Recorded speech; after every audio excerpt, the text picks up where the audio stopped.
नमस्कार दोस्तों, आप सभी लोगों का मैं रोहित कुमार directstudy.com पे बहुत बहुत स्वागत करता हूं। आज के क्लास में हम लोग करने जा रहे हैं पदार्थों के गुण। जी हाँ, फिजिक्स कम कर रहे हैं। इससे पहले केमिस्ट्री और बायोलॉजी पूरा कंप्लीट करा दिया गया है। डिस्क्रिप्शन में लिंक है, वहाँ से प्लेलिस्ट में जाकर आप पूरे वीडियोज़ को अच्छे से देख सकते हैं। इस क्लास को देखने से पहले एक छोटा सा रिक्वेस्ट रहेगा आपसे, चैनल सब्सक्राइब करके बेल आइकन प्रेस करिए, क्योंकि इसके आगे आने वाला जो क्लास है वो आपको आसानी से मिल सके। पहला प्रश्न आपके आंखों के सामने इस प्रकार रहा। कहा जा रहा है कि एक तरल किसी सिलिंडराकार पाइप में से धारा रेखीय रीति से बह रहा है। पाइप के अक्ष वाले खंड में प्रवाह की परिच्छेदिका यानी प्रोफाइल किस टाइप की होगी? तो इस टाइप की होगी। क्या कि एक ही डायरेक्शन में जाएगा ना? क्या कभी ऐसा हो सकता है धारा कुछ आगे कुछ पीछे कुछ ऊपर कुछ नीचे? ऐसा तो नहीं हो सकता। डायरेक्शन एकदम सीधा होगा। कैसे? इसको यहाँ से समझिए। कहा जा रहा है कि यदि एक द्रव इस प्रकार प्रवाहित होती है कि इसका वेग हमेशा किसी बिंदु पर परिमाण और दिशा दोनों में एक समान रहता है, तो इसे द्रव का धारा रेखीय प्रवाह कहते हैं। द्रव तंत्र, ध्यान रखिएगा, द्रव तंत्र का यह प्रवाह परतों की उपस्थिति या समानांतर धारा से होती है। धारा रेखीय प्रवाह का मार्ग सरल रेखीय अथवा वक्री इस प्रकार होती है। किसी बिंदु पर खींची गई स्पर्श रेखा उस बिंदु पर कण के वेग को प्रदर्शित करता है।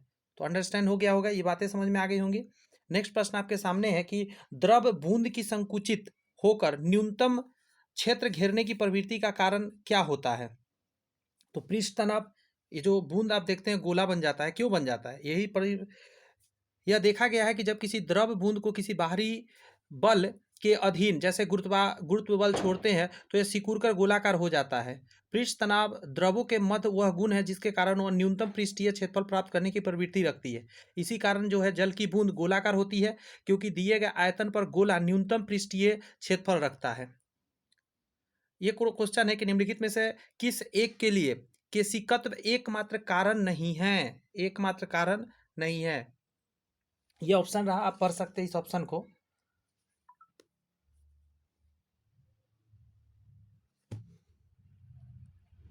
सबसे पहला है स्याही का सोखना, भूमिगत जल का ऊपर उठना, सूती कपड़े पर जल की बूंद का फैलना, आगे है पौधे की जड़ों से जल का इसके पर्ण समूह की ओर बढ़ना। कहा जा रहा है एक ऐसी पोली नली जिसकी त्रिज्या बहुत कम तथा एक समान होती है केश नली कहलाती है। केश नली में द्रव के ऊपर चढ़ने या नीचे दबने की घटना को केशिकत्व कहते हैं। स्याही का सोखना, सूती कपड़े पर जल की बूंद का फैलना और पौधे की जड़ों से जल का इसके पूर्ण समूह की ओर चढ़ना आदि के सिकत्व का कारण होता है। तो आंसर हो जाएगा आपका बी के अलावा सारे आंसर हो जाएगा, क्योंकि स्याही भी ऊपर चढ़ता है नीब में, इसी वजह से स्याही किसी चीज पर ऊपर चढ़ता है। सूती कपड़ा में भी फैलाव इसी वजह से होता है। आप देखते होंगे दीप जलता है तो बत्ती में कैसे ऊपर की तरफ तेल चला जाता है, ये सब केशिकत्व का ही कारण है। कथन कारण वाला प्रश्न है कि कथन कह रहा है लोहे का एक गोला पारे पर तैरता है किंतु पानी में डूब जाता है, क्योंकि पारा का जो है घनत्व वो ज्यादा है। आगे कहता है लोहे की अपेक्षा घनत्व पारे के अपेक्षित घनत्व से अधिक होता है। लोहे का अपेक्षित घनत्व पारे के अपेक्षित घनत्व से अधिक होता है। नहीं भाई, पारा का ज्यादा होगा तभी तो तैरेगा ना। तो पहला सही दूसरा गलत, ए सही आर गलत, सी आंसर हो जाएगा। आगे यहाँ देख सकते हैं, इस लाइन पर पढ़िए कि प्रथम कथन सत्य है किंतु द्वितीय कथन असत्य। क्यों? लोहे का अपेक्षित घनत्व है 7.21, पारे के अपेक्षित घनत्व को बोला जाता है 13.6 से कम होता है। तो कहता है इसीलिए लोहे का गोला पारे पर तैरेगा, जबकि लोहे का अपेक्षित घनत्व जल के अपेक्षा घनत्व अधिक होता है, इसीलिए लोहे का गोला जल में डूब जाता है। आगे कहा जा रहा है कि एक ठोस घन यानी सॉलिड क्यूब पर 0.2 किलोग्राम वजन रखने पर यह पूरी तरह पानी में डूब जाता है। यदि वजन को हटा दिया जाए तो घन पानी की सतह से 2 सेमी ऊपर रहता है। घन के प्रत्येक भुजा की लंबाई क्या होगी? तो फिलहाल ये 10 सेमी जानिए। ये सॉल्यूशन जो है मैं न्यूमेरिकल जब कराऊंगा उसमें इसको अच्छे से करा दूंगा। एक भारहीन रबर के गुब्बारे में 200 सीसी जल भरा है। जल में इसकी भार क्या होगी? एक भारहीन रबर के गुब्बारे में 200 सीसी जल भरा हुआ है। जल के इसका भार क्या होगा? जल में इसका भार क्या होगा? तो कहा जा रहा है शून्य हो जाएगा। कह रहा है जब गुब्बारे जल से भरकर जल में रखते हैं, आरंभ में कुछ दोलन के बाद यह अस्थायी हो जाता है, क्योंकि इसके भार के कारण नीचे तरफ लगने वाला बल ऊपर की ओर लगने वाला उत्प्लावन बल द्वारा संतुलित हो जाता है। इसीलिए जल में गुब्बारे का भार शून्य, भारहीनता का अनुभव होगा, क्योंकि इस पर लगने वाले परिणामी बल शून्य हो चुका है। नीचे दिए गए पदार्थों का उसके घनत्व के अवरोही के क्रमानुसार सही अनुक्रम कौन सा होगा? तो इसका आंसर देना सही रहेगा सोना। सोना है 19.30 ग्राम प्रति सेंटीमीटर क्यूब। आगे कह रहा है जो पारा हो गया इसका घनत्व 13.534 ग्राम प्रति सेंटीमीटर का, उसके बाद स्टील हो जाएगा। बात समझे? स्टील का घनत्व जो हो जाएगा, पारा मत स्टील मतलब इस्पात होता है, ध्यान रखिएगा। तो आंसर बी देना सही रहेगा। अगला प्रश्न आपके सामने नीचे है, एक ही पदार्थ से बने 4 तार है, ठीक है, जिसके विमाएं नीचे दी गई, अलग अलग बार एक ही भार से खींचे जाते हैं, उसमें से किस एक में अधिकतम धैर्य वृद्धि होगी? 1 मीटर लंबाई और 2 मिलीमीटर व्यास वाला तार है, 2 मीटर लंबाई और 2 मिलीमीटर व्यास वाला तार है। आगे है आपका 3 मीटर और 1.5 मिलीमीटर व्यास वाला तार है, और 1 मीटर लंबाई और 1 मिलीमीटर व्यास वाला तार है। अब यहाँ जो फॉर्मूला दिया है, इस फॉर्मूला से आप समझ सकते हैं, ठीक है।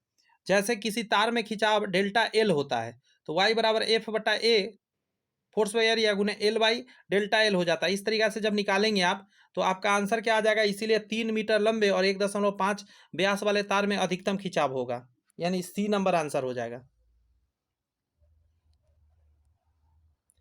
आगे कहा जा 3 समान पात्र ए बी सी क्रमशः जल, पारा और मिट्टी के तेल से एक ही स्तर तक भरे जाते हैं। तीनों पात्रों के आधारों पर समान टोटियां लगा है। यदि तीनों टोटी एक साथ खोली जाए तो कौन सा पात्र सबसे पहले खाली हो जाएगा? दिमाग लगाइएगा जरा। तो ध्यान रखिएगा कि सबसे जिसका डेंसिटी कम होगा वही होगा। तो आंसर क्या हो जाएगा?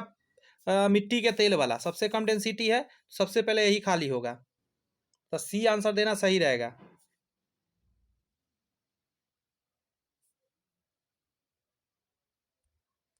ये प्रश्न करा, निम्नलिखित कथन पर विचार करिए। यदि केशिकत्व की परिघटना नहीं होती है, मान के चलिए केशिकत्व की घटना नहीं होती है, तो किरोसिन दीप पर ऊपर मुश्किल हो जाता है। किरोसिन दीप का उपयोग मुश्किल हो जाता है, एकदम सही बात है, क्योंकि किरोसिन दीप तो जलेगा ही नहीं। कोई मृदु पेय का उपभोग करने के लिए स्ट्रा का उपयोग नहीं कर पाता है। नहीं, ये नहीं होगा, क्योंकि वहाँ पे वायुमंडल का जरूरत पड़ता है। स्याही सोख पात्र काम करने में विफल हो जाता है, ये भी सही है, ये भी नहीं हो पाएगा। बड़े पेड़ जिन्हें हम अपने चारों ओर देखते हैं पृथ्वी पर नहीं उगते हैं, पृथ्वी पर नहीं उगेंगे, ऐसा कुछ लग रहा है, लिखना चाह रहा है। तो ये भी सही बात है। तो इसका आंसर 2 को छोड़ के ये तीनों सही हो जाएगा, क्योंकि हम यहाँ पे देखिए मिट्टी का तेल वाला काम नहीं होगा, स्याही सोखना भी नहीं होगा। हम अपने आसपास के बड़े वृक्ष देखते हैं वे पृथ्वी पर नहीं उगते, क्योंकि केशिकत्व होगा नहीं, पानी ऊपर तक पहुंचेगा नहीं, तो पेड़ तो सूख जाएगा। बादलों के वायुमंडल में तैरने का कारण है उसका घनत्व जो होता है, घनत्व कम होता है। बादल जो है ना, उसका घनत्व वायुमंडल में इसलिए तैरते रहता है क्योंकि घनत्व कम है। कहा जा रहा है बादलों के वायुमंडल में तैरने का कारण है उसका घनत्व कम होता है। बादल जल और बर्फ के सूक्ष्म कणों से मिलकर बने होते हैं, जिन्हें गर्म हवा पृथ्वी के धरातल से ऊपर उठा ले जाती है। कहा जाता है जब किसी विशेष ऊंचाई पर बादल का घनत्व उसके औसत घनत्व के बराबर हो जाता है, तो बादल ऊपर उठने के बजाय सीधा ही हवा के बहाव के साथ चलने लग जाता है। मतलब आप ऐसे समझिए, बादल ऊपर जा रहा है, जा रहा है, जा रहा है, जा रहा है, जा रहा है, एक ऐसा निश्चित पल आएगा जहां पे वायुमंडल का घनत्व उसका घनत्व बराबर हो जाएगा, उतने पर वो घूमने लगता है इधर उधर, उसके ऊपर वो नहीं जा सकता। नेक्स्ट प्रश्न आपके सामने है कि मृदा में जल तनाव मापने के लिए किए जाने वाले यंत्र को क्या कहा जाता है? तो कह रहा है कि तनाव मापी के द्वारा मृदा के जल तनाव का मापन किया जाता है, तो तनाव मापी आंसर हो जाएगा।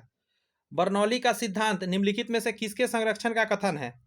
तो याद रखिएगा, बर्नौली का सिद्धांत जो देता है, ये रैखिक संवेग होगा एक, और एक था और क्या इसको, रैखिक संवेग के अलावा एक और था जो बताए थे आपको हम, आगे माइंड में आएगा तो बताएंगे। देखिए, बर्नौली का सिद्धांत ऊर्जा संरक्षण का एक सिद्धांत है, ठीक है।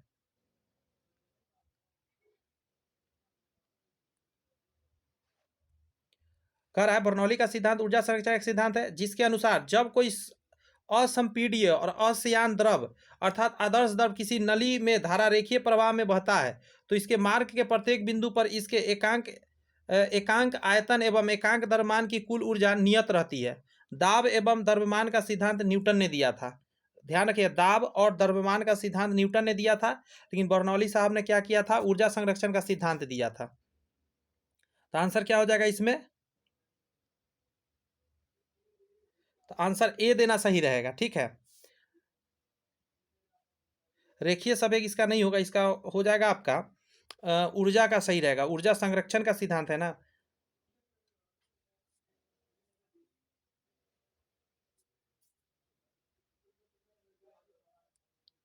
नेक्स्ट क्वेश्चन है, एक सुई या पिन जल के पृष्ठ पर किसके कारण प्लवित होता है? तो इसको क्या बोलते हैं? पृष्ठ तनाव के कारण होता है। कहा जाता है कि पृष्ठ तनाव का कारण कोई भी हल्की या नुकीली चीज, सुई, पिन आदि जल के सतह पर तैरती है। पृष्ठ तनाव किसी भी द्रव का वह गुण होता है जो द्रव के स्वतंत्र सतह का कम से कम क्षेत्रफल रखने का प्रयास करता है। पृष्ठ तनाव बराबर होता है बल बटा लंबाई। जल का घनत्व मिट्टी के तेल के घनत्व की अपेक्षा अधिक होता है। यदि दोनों को मिश्रित कर दिया जाए तो मिट्टी के तेल पर जल प्लवित होगा? नहीं, जल पर मिट्टी का तेल प्लवित होगा, यह सही है। जब कोई द्रव आंशिक या पूर्ण रूप से डूबी जाती है तो कहा जाता है वस्तु द्रव के ऊपर प्लवन बल कार्य करता है। यदि वस्तु द्वारा विस्थापित जल का भार वस्तु के भार से अधिक होता है तो वह वस्तु तैरने लग जाती है। जल का घनत्व मिट्टी के तेल के घनत्व से अपेक्षाकृत अधिक है, इसीलिए ये आपस में मिश्रित नहीं होते हैं। जल पर मिट्टी का तेल तैरने लगेगा, जो घनत्व कम होगा वो ऊपर हो जाएगा।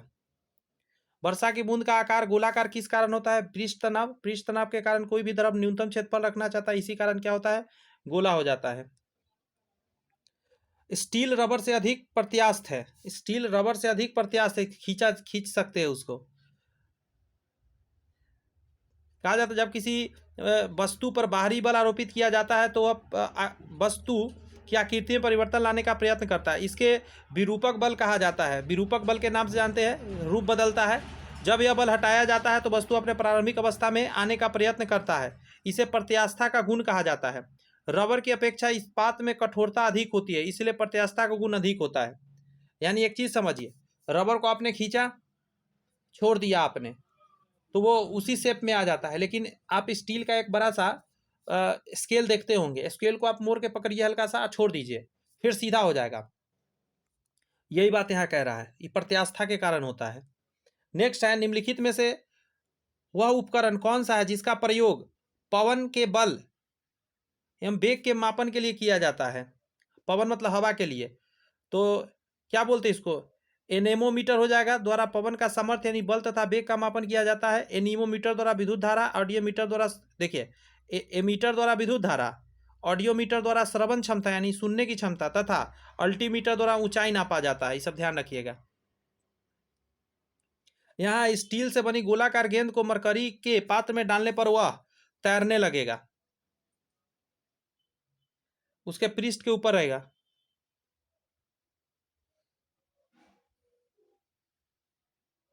या सी भी हो सकता है। एक बात नहीं, ऊपर ही रहेगा, घनत्व कम है।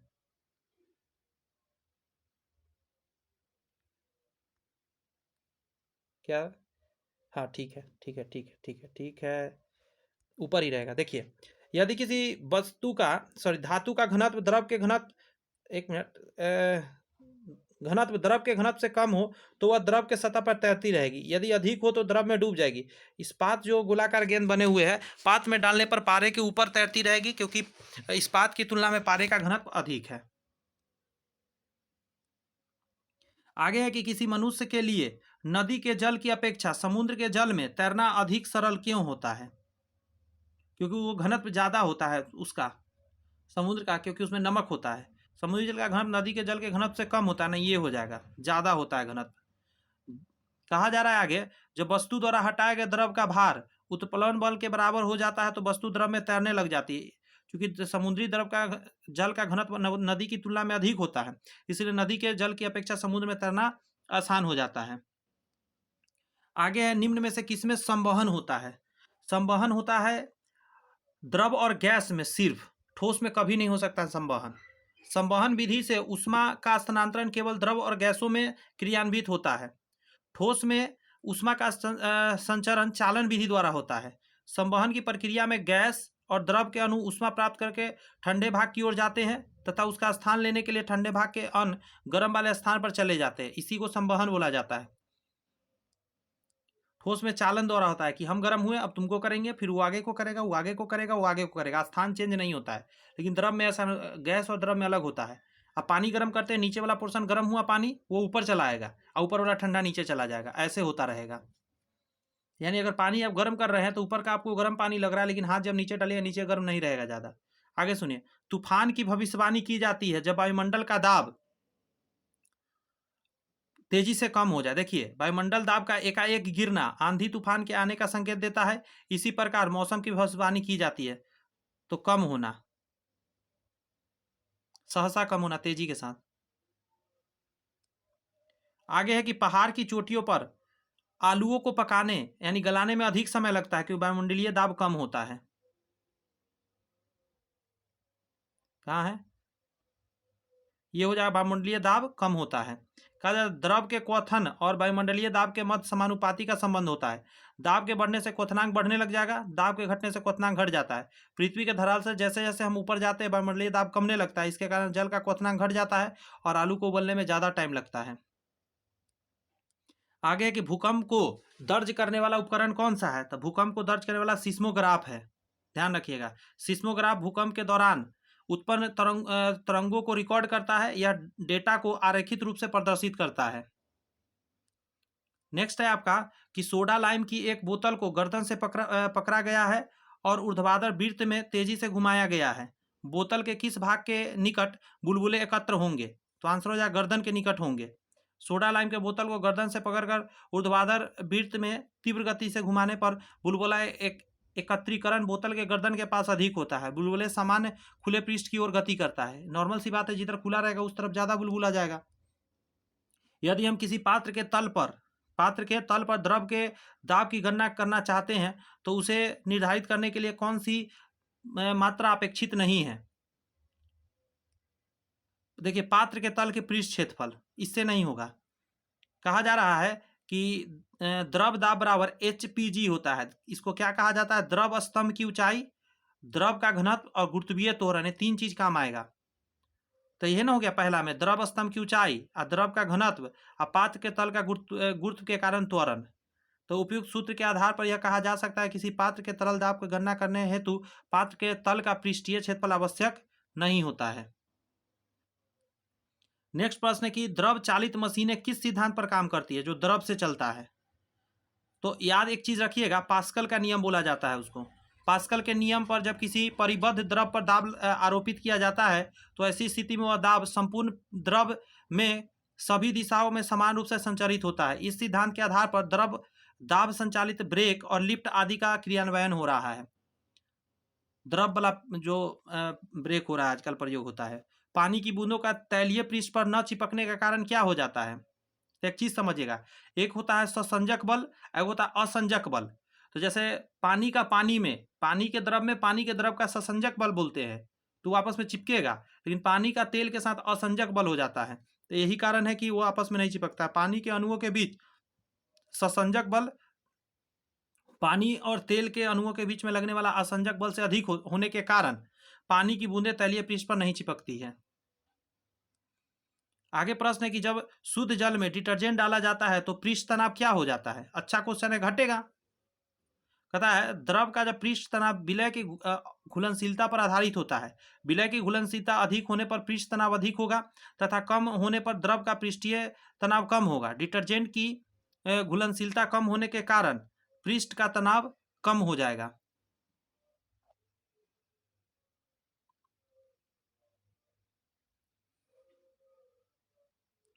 मैच करके बताइए जरा। एक चीज माइंड में रखिएगा जरा, वाष्प होता है मतलब द्रव गैस में बदलता है, द्रव का गैस में बदलना। ठोस से डायरेक्ट गैस बनना ऊर्ध्वपातन होता है। हिमीकरण मतलब ठोस का द्रव नहीं, एक मिनट, हिमीकरण ठोस का सॉरी गैस का, ठोस में द्रव, एक मिनट, हिमीकरण कह रहा है,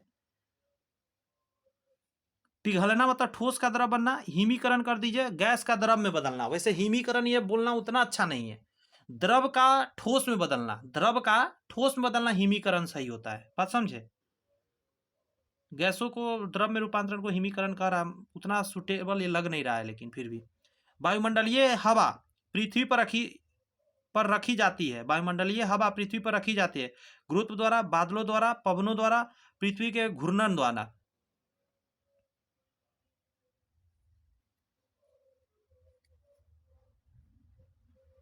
किसके द्वारा रखी जाती है, सोचिए। कहा जाता है कि किसी ग्रह पर वायुमंडल की स्थिति उस ग्रह के गुरुत्वाकर्षण बलों के कारण होता है।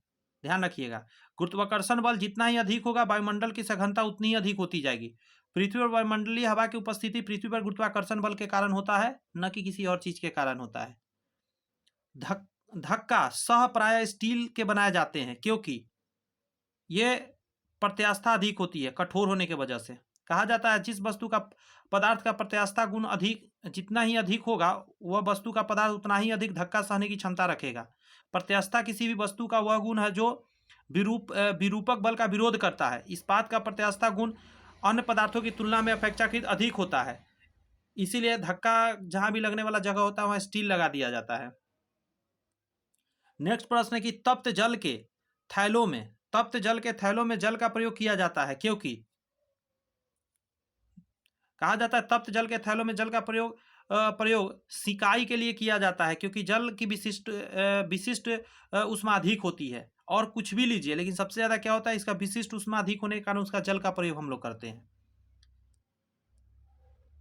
दृढ़तांक निम्नलिखित में से किसका अनुपात है। दृढ़तांक जो कहा जाता है अपरूपण प्रतिबल, ध्यान रखिए, नीचे ध्यान दीजिएगा, दृढ़ता गुणांक अपरूपण प्रतिबल अपरूपण विकृति के अनुपात का होता जाता है। इसका मात्रक न्यूटन प्रति मीटर स्क्वायर अथवा पास्कल होता है, न्यूटन प्रति मीटर स्क्वायर या पास्कल होता है। तो क्या कहेगा, अपरूपण प्रतिबल के साथ अपरूपण विकृति।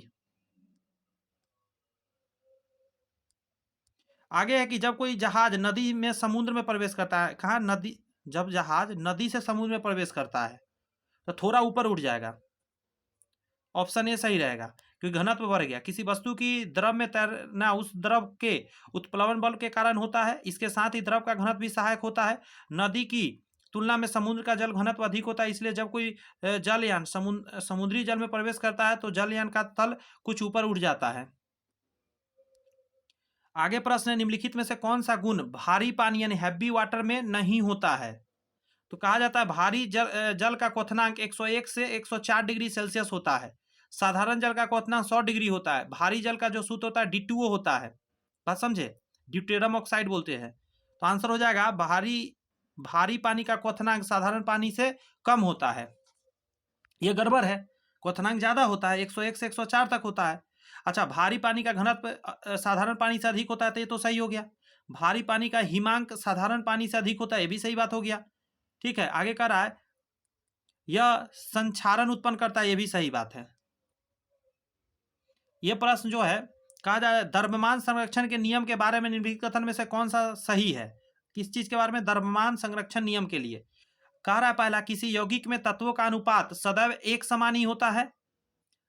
यौगिक में तत्व का, एकदम सही बात है, किसी यौगिक में तत्वों का अनुपात सदैव एक समान ही रहता है। अच्छा, जब किसी अभिक्रिया में गैसें उत्पन्न होती है तो वे आयतन के साधारण अनुपात में मिश्रित होती है, बशर्ते कि सभी गैसें सामान्य ताप पर होते हैं।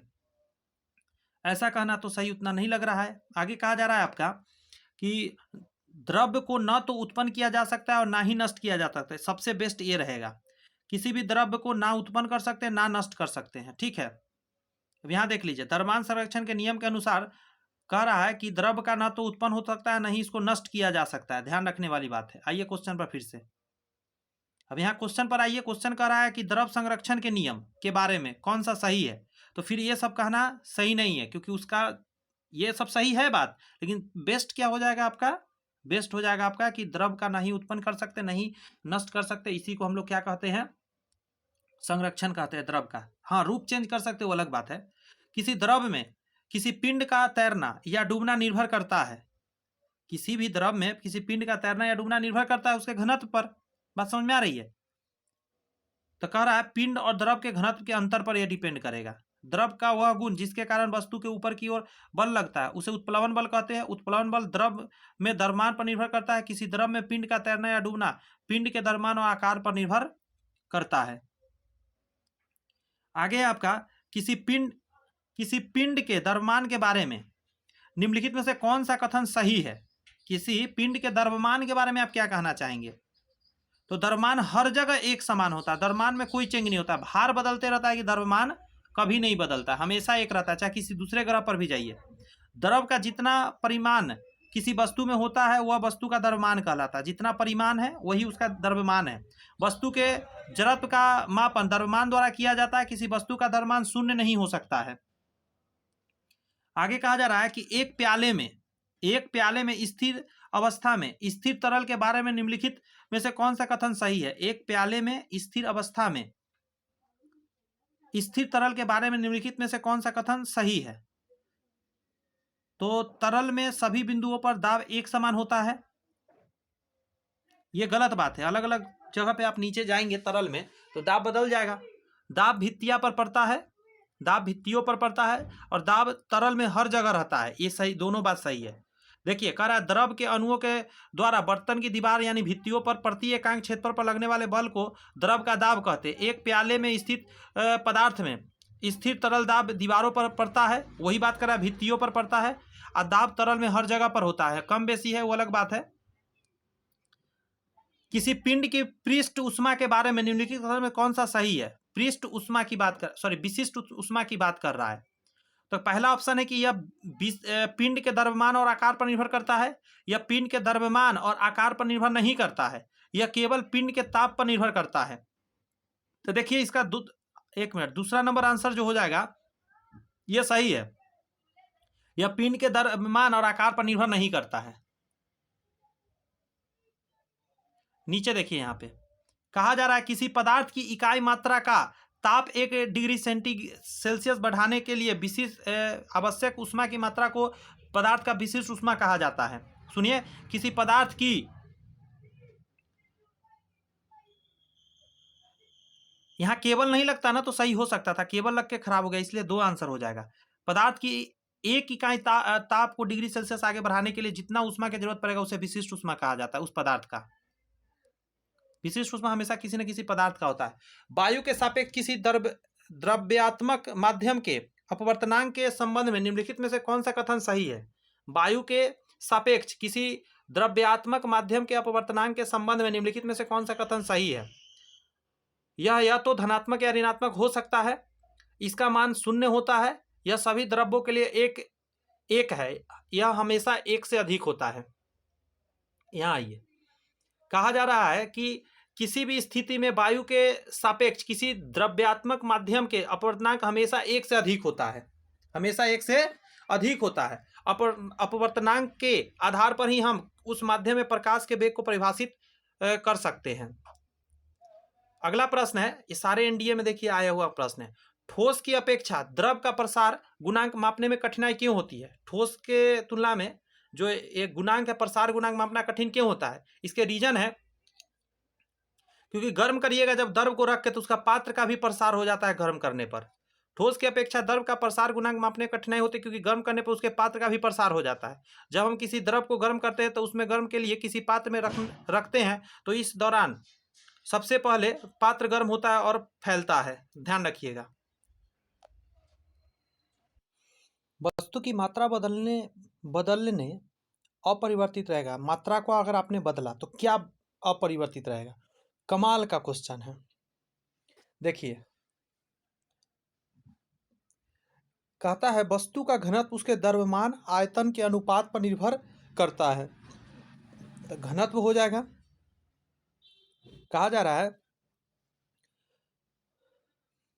एल बराबर होता है FL by AY into D. घनत्व के बारे में कहा जाता है M4 द्रव्यमान होता है, V4 आयतन होता है।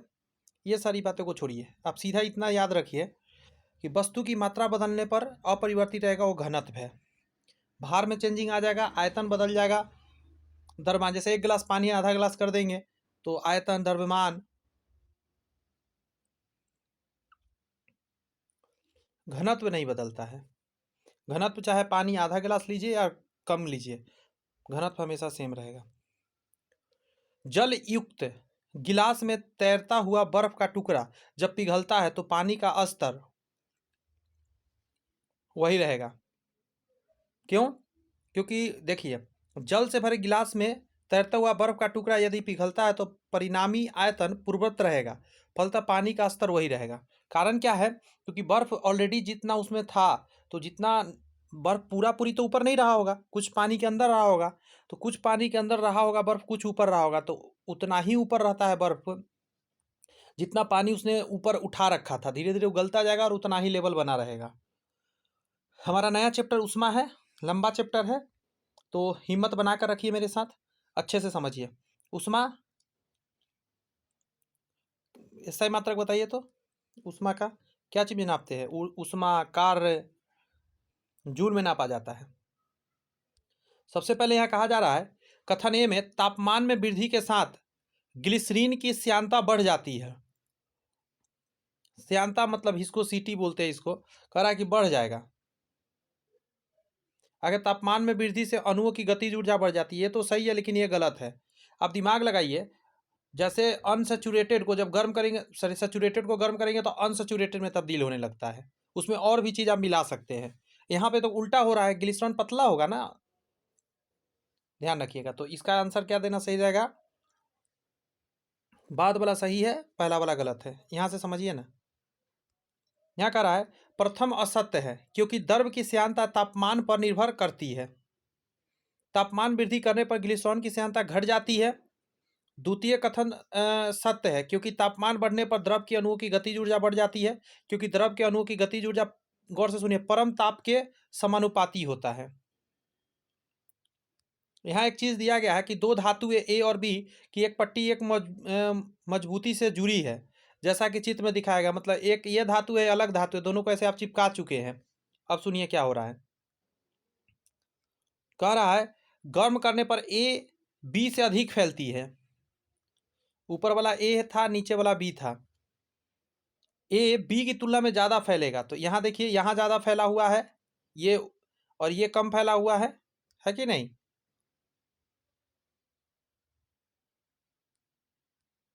कह रहा है द्विधात्विक पत्ती में समान उष्मा देने पर जो पत्ती अधिक फैलती है वो उत्तल रूप ग्रहण कर की ओर बढ़ेगी। मान के चलिए एक ये चीज़ है, ऐसे समझाता हूँ, जो वहाँ पिक्चर था उसी को समझाता हूँ। एक ऐसे है और इसके जस्ट चिपक कर एक है नीचे।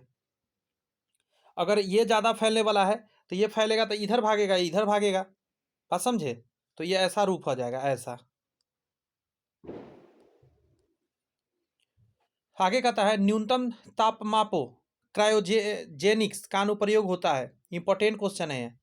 न्यूनतम तापमान जो बहुत कम तापमान को मापता है, उसका प्रयोग जानते हैं? अंतरिक्ष यात्रा में, शल्यकर्म और चुंबकीय प्रत्यापन में किया जाता है। कहा जाता है क्रायोजेनिक्स यानी निम्न तापों में, निम्न ताप यानी 150 डिग्री सेल्सियस जो है 238 डिग्री फ़ारेनहाइट या 123 केल्विन पर पदार्थों के व्यवहार का अध्ययन किया जाता है। आगे कहा जा रहा है एमआरआई।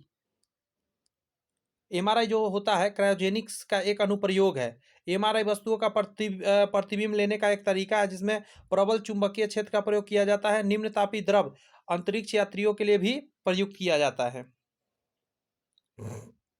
यहाँ है कि पहला कथन है कि तांबे के एक टुकड़े को तथा कांच के एक टुकड़े को एक ही ताप पर गर्म किया जाता है। इसके बाद स्पर्श करने पर तांबे का टुकड़ा कांच के टुकड़े की अपेक्षा अधिक गर्म लगता है। एकदम सही बात है, क्योंकि ये ताप का सुचालक है तो ये स्टोर करके अपने पास रखेगा एनर्जी। आगे कहता है तांबे का घनत्व कांच के घनत्व से अधिक होता है। उपयुक्त में से कौन सा कथन सही है?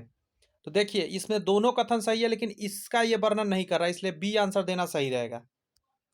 यहाँ से समझिए, कहा जाता है कि एक ही ताप पर गर्म करने पर तांबा का टुकड़ा अधिक गर्म होता है, क्योंकि तांबा ऊष्मा का सुचालक है, जबकि कांच का टुकड़ा ऊष्मा का कुचालक होता है।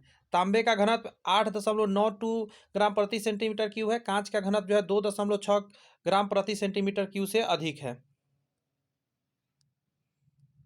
यहाँ कह रहा है कथन ए में ऊंचाई बढ़ने के साथ साथ जल का क्वथनांक, ऊंचाई बढ़ने के साथ जल का क्वथनांक घट जाता है। सही बात है, पहाड़ों पर बहुत लेट से जल खौलता है क्योंकि वायुमंडलीय दाब कम जाता है, तो सही बात है। ऊंचाई के साथ वायुमंडलीय दाब बढ़ता है, नहीं रे बाबा, घटता है, यानी इसका सिर्फ ए सही है, बी गलत है।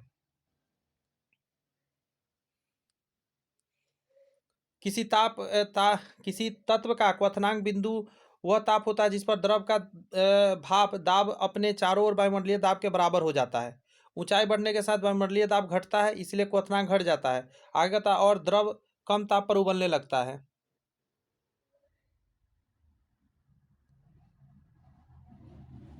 एक मिनट रुकिए, तो क्या कह रहा है, रुकिए रुकिए रुकिए।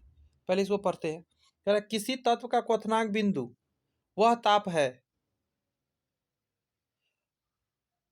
हाँ ठीक है ठीक है ठीक है, ताप है जिस पर द्रव का जो भाप दाब अपने चारों ओर के वायुमंडलीय दाब के बराबर हो जाता है। ठीक है, ऊंचाई बढ़ने पर वायुमंडलीय दाब घट जाता है, वायुमंडल का प्रेशर कम गया, इसलिए क्वथनांक घट जाता है और द्रव कम ताप पर ही उबलने लग जाता है। अब क्वथनांक घट गया, कम ही ताप पर उबलने लगा, इसलिए आलू को सीझने में ज़्यादा टाइम लगता है ऊंचाई पर। सही है सही है, सही बताया था। जब पानी को 0 डिग्री सेल्सियस से 10 डिग्री सेल्सियस तक गर्म किया जाता है तो उसका आयतन क्या होगा? 0 डिग्री से पहले क्या करेगा आयतन, देखिए सबसे ज़्यादा आयतन कहाँ है, 4 डिग्री पर है। ये 0 डिग्री इधर रहा और 10 डिग्री इधर रहा। अब दिमाग लगाइए, तो पहले तो घटेगा, एक मिनट,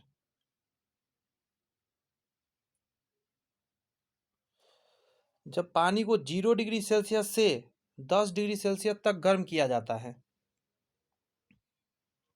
यदि किसी पात्र को 0 डिग्री सेल्सियस से 4 डिग्री सेल्सियस तक ताप गर्म किया जाता है तो इसका आयतन घटता है। हाँ ठीक है, किंतु 4 डिग्री से लेकर 10 डिग्री के तापमान पर इसके अणु के बीच अंतराणु की दूरी बढ़ने लगता है, आयतन बढ़ जाता है। इसको समझाते हैं। देखिए, आप 0 से लेकर चले 4 डिग्री तक ना घनत्व कमने लगता है, घनत्व कमता है, घनत्व जैसे ही कमेगा आयतन कम हो जाता है, घनत्व बढ़ने लगता है, घनत्व बढ़ता है 0 डिग्री से 4 डिग्री तक घनत्व बढ़ता है और आगे फिर घनत्व घटता है, आगे फिर घटेगा। तो जब घनत्व बढ़ेगा तो याद रखिएगा आयतन क्या हो जाएगा, कम होगा। आयतन इधर का ज़्यादा है, यहाँ का ज़्यादा है। अब धीरे धीरे आगे बढ़ रहे हैं तो यहाँ पे आयतन कम जाएगा, आयतन यहाँ कमेगा, फिर आयतन बढ़ेगा। बात समझ में आ रहा है? आयतन यहाँ पे कम होगा सबसे ज़्यादा, क्योंकि घनत्व सबसे ज़्यादा यहीं पे है। बदल के क्वेश्चन पूछ सकता है, जैसे अभी पूछा था, डी देना आंसर सही रहेगा इसका। अगर घनत्व के लिए दिया रहता तब कहते कि 0 से 4 डिग्री की तरफ घनत्व बढ़ता है और 4 से फिर घटता है। इसलिए क्वेश्चन पढ़ के जवाब देना है। एक ही पदार्थ से बने आर त्रिज्या के एक खोखले गोले, आर भुजा वाले एक खोखले घन और आर त्रिज्या वाला एक पतली गोला प्लेट या सामान्य ताप पर 20 डिग्री सेल्सियस अधिक ताप पर एक साथ गर्म किया जाता है। कमरे में ठंडा होने के लिए छोड़ देने पर इनमें से कौन सा सबसे पहले सामान्य ताप पर पहुंच जाएगा? दिमाग लगाइएगा जरा। कहा जा ठीक है, यही बात है, कौन सा सबसे पहले सामान्य ताप पर आएगा? तो आंसर हो जाएगा गोला। इसका रीजन क्या है उसको समझिएगा। कहा जा रहा है कि इस स्थिति में गोला पहले कमरे ताप पर पहुंचेगा। दिए गए आयतन के लिए गोला न्यूनतम पृष्ठीय क्षेत्रफल रखता है। ठीक है, इसलिए गोला की स्थिति में ऊष्मा को निकलने फैलने के लिए कम क्षेत्रफल है, इसीलिए यह कम तापमान प्राप्त कर पाता है और यह सबसे पहले कमरे ताप पर पहुंच जाएगा, ठंडा हो गया यानी सबसे पहले। ये वो वाला क्वेश्चन हो गया कि आपके पास कप दिया गया है और आपका दोस्त अभी आने में लेट हो रहा है, तो ये इसमें चाय ऑलरेडी रखा हुआ है, तो आप क्या करेंगे, चीनी इसमें डालकर इंतज़ार करेंगे दोस्त का, कि बिना चीनी के कप रख के इंतज़ार करेंगे? तो आप जान लीजिए, अगर आप चीनी डाल दीजिएगा ना तो वो ज़्यादा देर तक गर्म रहेगा, अगर आपने चीनी नहीं डाला तो जल्दी ठंडा होगा। वही क्वेश्चन है, ये पूछा हुआ एग्जाम का क्वेश्चन, मैंने बोला आपको। निम्न कथनों पर विचार करिए और कौन सा सही है वो बताइए। 100 डिग्री पर भाप तथा 100 डिग्री पर उबलते जल में ऊष्मा की मात्रा एक समान होती है। जी नहीं, भाप बहुत ज़्यादा ऊष्मा के साथ रहता है, हाथ जला देगा, ये नहीं जला पाएगा।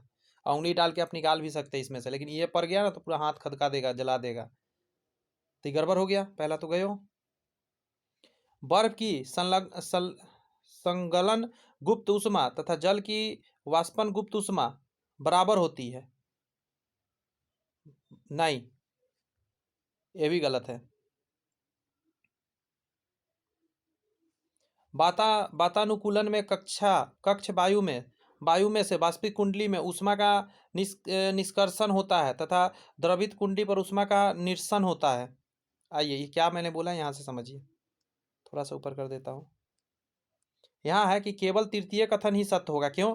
क्योंकि वातानुकूलित एसी में कक्ष वायु में ऊष्मा का निष्कर्षण वाष्पित कुंडली पर तथा ऊष्मा का निरसन द्रवित कुंडली पर होने से कमरा ठंडा हो जाता है। आगे कहता है भाप की गुप्त ऊष्मा 100 डिग्री से अच्छा, ये जो लाइन था इसको तो मैं समझाया ही नहीं, 1 मिनट दीजिए। देखिए एसी है, ठीक है, इसमें क्या है उसको समझिए। कक्ष एसी में कक्ष वायु में क्या, कक्ष वायु में से ऊष्मा का निष्कर्षण वाष्पित कुंडली पर होता है और ऊष्मा का निरसन द्रवित कुंडली पर होने के कारण कमरा ठंडा हो जाता है। ये एक उसका प्रोसेस है, ये तो आता नहीं है लेकिन यहाँ पे आया हुआ है क्वेश्चन तो समझ लीजिए। 2 पाइप लगा रहता है, ध्यान दीजिएगा। एक अंदर का गर्मी बाहर निकलता है और एक उसमें ठंड करने के लिए होता है, जो गैस भरा रहता है उसके वजह से। ठीक है, वही बात यहाँ कर रहा है। आगे कह रहा है भाप की गुप्त ऊष्मा 100 डिग्री सेल्सियस पर उबलते जल की गुप्त ऊष्मा से अधिक होता है। आगे कहता है बर्फ की संलग्न गुप्त ऊष्मा का मान जल की गुप्त ऊष्मा से कम होता है। बर्फ की संलग्न गुप्त ऊष्मा का मान जो होता है वो जल की वाष्पन गुप्त ऊष्मा से कम होता है।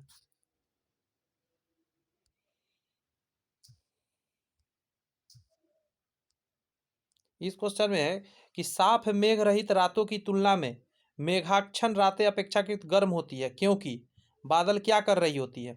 ठंडी लहरों को आसमान से पृथ्वी तक उतारने से रोकती है, पृथ्वी से छोड़ी गई ऊष्मा को परावर्तित करती है, ऊष्मा बनते हैं, हाँ यही आंसर सही रहेगा। ऊष्मा बनते हैं और इसे पृथ्वी की ओर विकसित करते हैं, वायुमंडल में ऊष्मा का अवशोषण करते हैं, नहीं बी आंसर सही रहेगा। ठीक है, वो क्या करता है? साफ रात में बादल को गर्म साफ रात से बादल वाली रात गर्म होती है, क्योंकि बादल एक ढक्कन जैसा काम करता है जो पृथ्वी द्वारा उत्सर्जित ऊष्मा को जमा करता है और इसका पलायन नहीं होने देता, जाने ही नहीं देता है।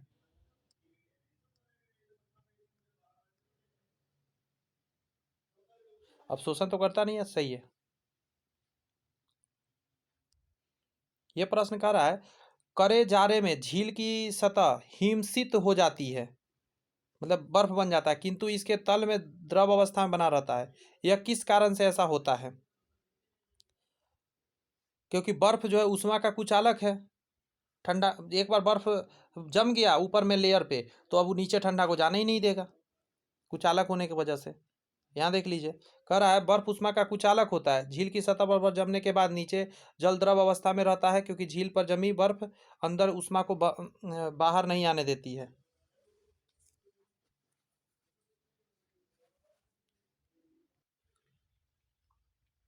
यहाँ कहा जा रहा है निम्नलिखित में से कौन सा यंत्र धातु भट्टियों के अंदर के तापमान को मापने के लिए उचित है?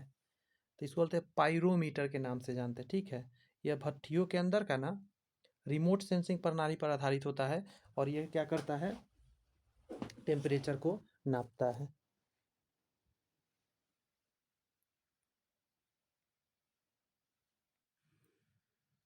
निम्नलिखित में से कौन सा एक बुरा ऊष्मा परिचालक है? मतलब ऊष्मा इसमें अच्छा से नहीं जाता है। आप तो पकड़ लिए होंगे। जी हाँ, शीशा हो गया, जिसको लेड बोलते हैं हम लोग। अच्छा, शीशा। अच्छा, ये क्या, ये कौन सा शीशा है भाई? कह रहा शीशा ऊष्मा का बुरा परिचालक है। इसका मुख्य घटक जो है सिलिका होता है। सिलिका SiO2 बोलते हैं, क्वार्ट्ज के रूप में पाया जाता है।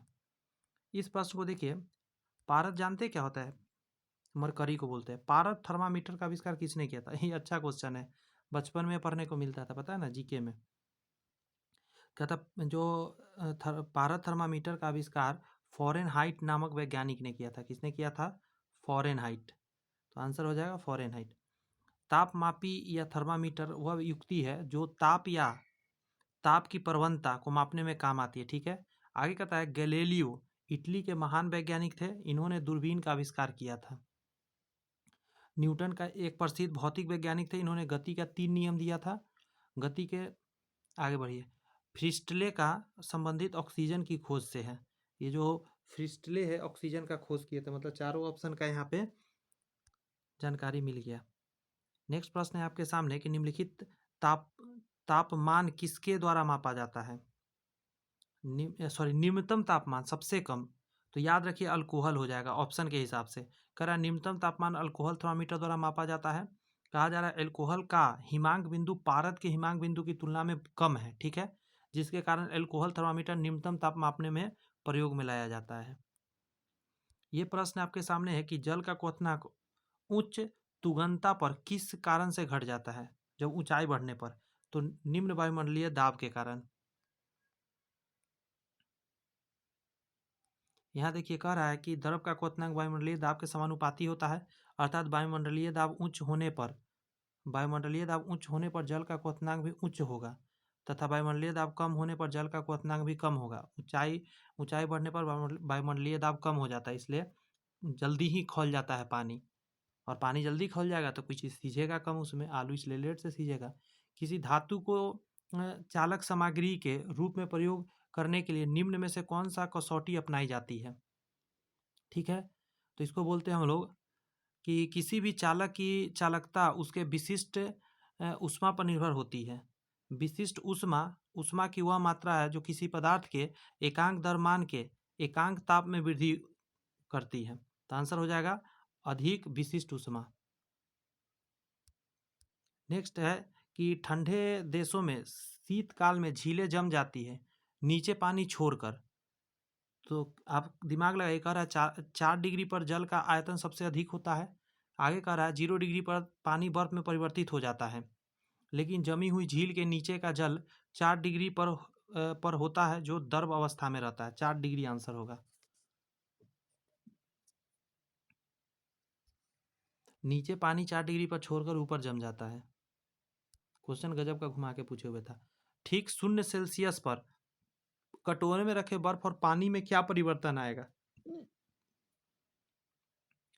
कह रहा है इसमें कोई ठीक 0 ताप पर बर्फ तथा उष्मा जल उष्मीय साम्यावस्था में बने रहेंगे, इसमें कोई परिवर्तन नहीं आएगा, दोनों का सेम टेम्परेचर रहेगा। वह पिंड जो उष्मा का अच्छा अवशोषक होता है निम्नलिखित में से कौन सा गुण वाला होता है। उष्मा का अच्छा अवशोषक है, तो कहा जाता है कि जो पिंड उष्मा का अच्छा अवशोषक होता है वह एक अच्छा विकिरक भी होता है। विकिरक कहता है विकिरक द्वारा उष्मा गर्म पदार्थ से ठंडे पदार्थ की ओर संचरित होती है। उष्मा को संचरित होने के लिए किसी माध्यम की आवश्यकता नहीं होती है, ध्यान रखिएगा। थर्मामीटर में आमतौर पर पारे का प्रयोग किया जाता है क्योंकि इसमें उच्च चालकता होती है, उच्च उष्मीय चालकता कह सकते हैं, उच्च चालकता से अच्छा होगा। थर्मामीटर में सामान्यतः पारे का प्रयोग किया जाता है, इसका कारण है इसके उष्मीय चालकता अधिक होती है। उच्च चालकता से अच्छा होगा उष्मीय चालकता, बट ऑप्शन में नहीं है तो उच्च चालकता मार दिया गया है। नेक्स्ट है कि खाना पकाने के बर्तन में लकड़ी अथवा बैकेलाइट का हैंडल होता है क्योंकि यह कुचालक होता है। बात समझे, लकड़ी और बैकेलाइट उष्मा के खराब संवाहक यानी चालक है। उष्मा या कुचालक पदार्थ होते हैं जो उष्मा का संचरण अच्छी तरह से नहीं करते। इस श्रेणी में लकड़ी और बैकेलाइट जो खाना पकाने बर्तन में प्रयुक्त होता है कुचालक के तहत काम आता है। नेक्स्ट प्रश्न है आपके सामने कि जब बर्फ को 0 डिग्री सेल्सियस से 10 डिग्री तक गर्म किया जाता है तो जल का पहले क्या होगा। यहाँ देखिए आयतन की बात कर रहा है, तो आयतन पहले बढ़ेगा और फिर आयतन घटेगा, लेकिन घनत्व की बात कर दे यहाँ पे तो पहले घटेगा फिर बढ़ेगा। ये बहुत बड़ा क्वेश्चन है जो फंसाता है। जब बर्फ को 0 डिग्री से 10 डिग्री तक गर्म किया जाता है तो जल का आयतन 0 डिग्री से 4 डिग्री तक बढ़ता है, 4 डिग्री के बाद धीरे धीरे कम होने लगता है। आगे कि किसी द्रव के बारे में उबल गया तब, एक मिनट, किसी द्रव के बारे में उबल गया तब कहते हैं जब उसका, अच्छा उबलने लगा कब कहते हैं हम लोग, जब उसका कहा जाता है बाष्प दाब जो होता है ना परिवर्तित दाब के बराबर हो जाता है। कोई भी द्रव तब उबलता है जब उसका वाष्प दाब उसके परिवर्तित दाब यानी वायुमंडलीय दाब के बराबर हो जाता है। उसका जो वाष्प दाब है वायुमंडलीय दाब के बराबर हो जाता है। द्रव का उबलना उसके क्वथनांक को प्रदर्शित करता है, खौलना। नेक्स्ट प्रश्न है कि रेफ्रिजरेटर खाद्य पदार्थों को खराब होने से बचाता है, क्या करता है, तो इसके न्यून ताप पर यानी कम ताप पर जीवाणु और फफूंदी निष्क्रिय हो जाते हैं। कहता है खाद्य पदार्थ को खराब होने से जीवाणु और फफूंदी मुख्य भूमिका निभाते हैं। रेफ्रिजरेटर के भीतर तापमान बाहरी वातावरण से तुलना में बहुत कम होता है, जिसके कारण जीवाणु और फफूंदी नहीं पनपते और खाद्य पदार्थ सुरक्षित बना रहता है, क्योंकि टेम्परेचर वहाँ क्या हो जाता है, बहुत ही कम हो जाता है। तूफान की भविष्यवाणी की जाती है जब वायुमंडल का दाब क्या हो जाता है, एकाएक सहसा कम हो जाता है तेजी में। वायुमंडलीय दाब एकाएक गिरने का कारण आंधी तूफान आने की संभावना को भविष्यवाणी की जाती है। प्रेशर कुकर में चावल जल्दी पकता है क्योंकि वहां पे उसमें उच्च दाब जल के क्वथनांक को बढ़ा देता है, क्वथनांक बढ़ा देता है। प्रेशर ज़्यादा होने की वजह से लेट से खौलेगा और इसलिए प्रेशर कुकर में जल्दी चावल बनता है। प्रेशर कुकर में चावल जल्दी पकता है, इसका कारण है कि इसके अंदर दाब का अधिक होना, इसके बाद कारण क्वथनांक बढ़ जाता है जिससे जल्दी जो चावल है पक जाता है। पहाड़ की चोटियों पर आलू पकाने गलाने में अधिक समय लगता है क्योंकि वायुमंडलीय दाब कम हो जाता है, कम हो जाता है। ये सब क्वेश्चन पहले भी किए हैं। कह रहा द्रव के क्वथनांक वायुमंडलीय दाब के समानुपाती होता है। दाब के बढ़ने से क्वथनांक बढ़ता है तथा दाब के घटने से क्वथनांक घट जाता है। पृथ्वी के धरातल पर जैसे जैसे हम ऊपर जाते हैं वायुमंडलीय दाब कमने लगता है, इसके कारण क्वथनांक जो होता है जल का ज़्यादा जल्दी हो जाता है, मतलब जल्दी ही खौल जाता है और आलू नहीं पक पाता है। आगे है कि शरीर की कैलोरी आवश्यकता गर्मी की अपेक्षा सर्दियों में बढ़ जाती है क्योंकि अधिक कैलोरी आवश्यक है। समझिए, शरीर की कैलोरी की आवश्यकता गर्मी की अपेक्षा सर्दी में ज़्यादा होती है, मतलब सर्दी में आप ज़्यादा खाना खाएंगे फिर भी आप अच्छा महसूस करेंगे और गर्मी में कम खाने पर भी ब्लोटिंग जैसा सिचुएशन होता है। इसको बोलते हैं शरीर का ताप बनाए रखने के लिए ऐसा होता है। सर्दियों के मौसम में शरीर का तापमान बाहरी वातावरण की तुलना में अधिक होता है। आगे तो ऊष्मा संतुलन के कारण साम्यावस्था शरीर ऊष्मा खोता है जिसके आवश्यक ऊष्मा बनाए रखने के लिए अतिरिक्त कैलोरी की आवश्यकता पड़ती है। नेक्स्ट प्रश्न है कि अभिक्रिया अभिक्रिया ऊष्मा निर्भर नहीं करती है। अभिक्रिया ऊष्मा निर्भर नहीं करती है। तो आगे कहा जा रहा है उस पथ पर जिसे अंतिम उत्पाद प्राप्त किया जाता है। अभिक्रिया अभिक्रिया ऊष्मा उस पथ पर निर्भर नहीं करती जिसमें अंतिम उत्पाद प्राप्त किया जाता है। मुख्यतः ताप अभिकारकों उत्पादों की भौतिक स्थिति दाब और आयतन पर निर्भर करती है। रेल की पटरियां अपने वक्र पर किसी कारण से बैंक बैंक की गई होती है। अच्छा, रेल की पटरियां अपने वक्रों पर किस कारण से बैंड की गई होती है। बैंक, ये क्या लिख रहा है?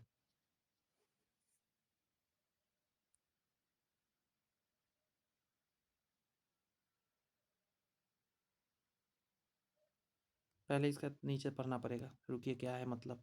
किसी किसी वक्र मार्ग पर रेलगाड़ी के मुड़ते समय पहियों और पटरियों के बीच लगने वाला घर्षण बल आवश्यक अभिकेंद्री बल प्रदान करता है। अभिकेंद्री बल के कारण गाड़ी के मुड़ते समय संतुलन स्थापित होता है। जैसे टर्न ले रहा है गाड़ी, तो गाड़ी के भार के क्षैतिज घटक से आवश्यक अभिकेंद्रीय बल प्राप्त किया जा सकता है। यही आंसर हो जाएगा।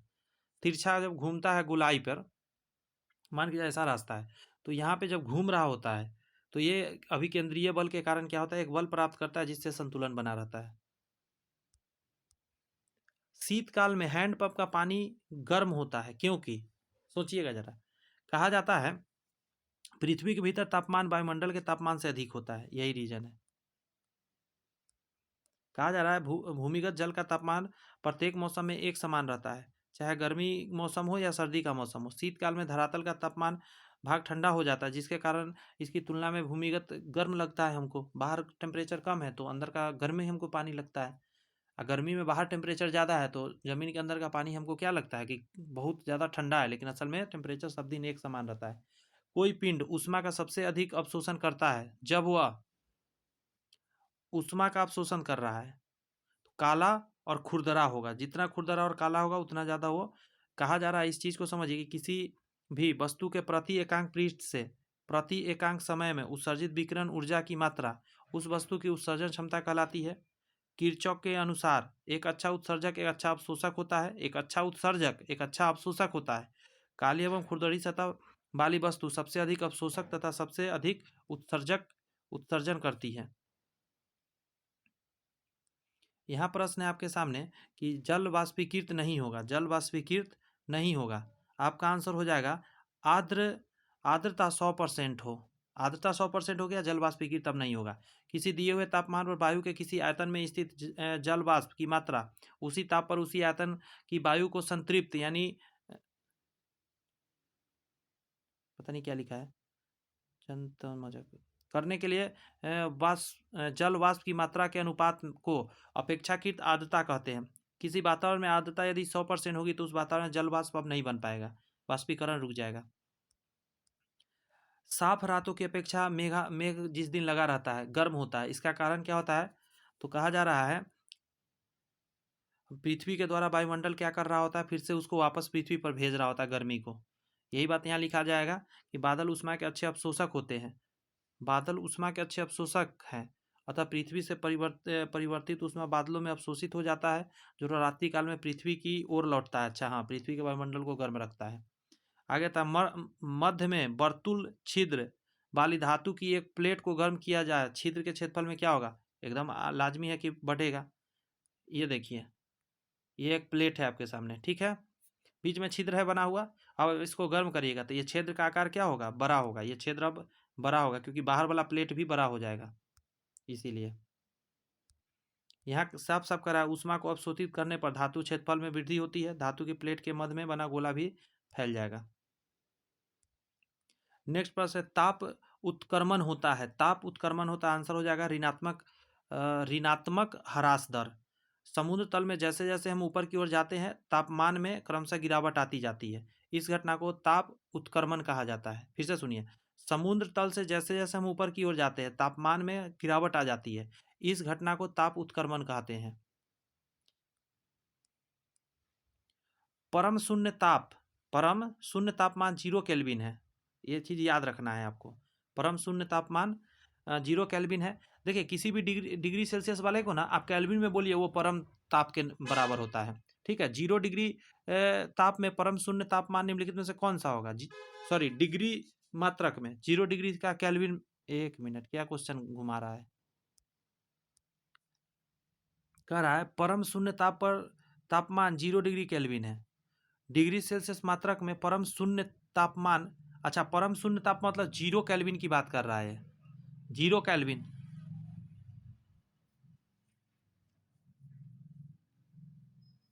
अच्छा, अब यहाँ पूछ रहा है डिग्री सेल्सियस में कितना होगा, तो बस उसको अपोजिट करिएगा, -273.15 हो जाएगा डिग्री सेल्सियस, ठीक है।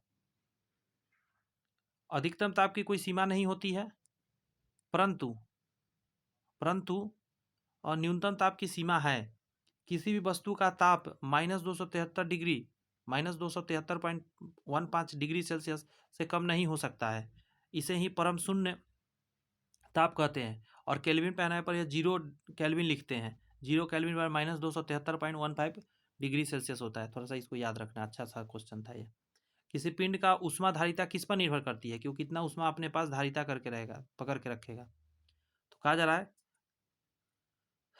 किस पिंड के दौरान आकार तो मायने नहीं रखेगा, घनत्व मायने नहीं रखेगा। इसका आंसर ए दीजिए। किसी पदार्थ का द्रव्यमान का ताप एक मिनट, किसी पदार्थ के द्रव्यमान का ताप 1 डिग्री सेल्सियस बढ़ाने के लिए आवश्यक ऊष्मा की मात्रा को उस पदार्थ की ऊष्माधारिता कहते हैं। अर्थात किसी पिंड का ऊष्माधारिता केवल पिंड के द्रव्यमान पर निर्भर करेगा।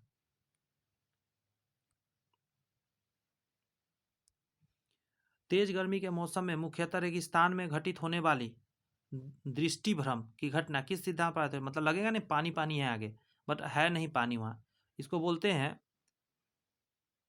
रेगिस्तान में, तो बोलते हैं पूर्ण आंतरिक परावर्तन एक प्रकाशीय परिघटना है। इसमें प्रकाश की किरणें किसी माध्यम के तल में ऐसे कोण पर आपतित होती है कि उसका परावर्तन उसी माध्यम में हो जाता है। पूर्ण आंतरिक परावर्तन के कारण ही तेज गर्मी के मौसम में मुख्यतः रेगिस्तान में घटित होने वाली दृष्टि भ्रम की घटना आधारित है। इसके अलावा हीरे का चमकना भी पूर्ण आंतरिक परावर्तन पर आधारित है।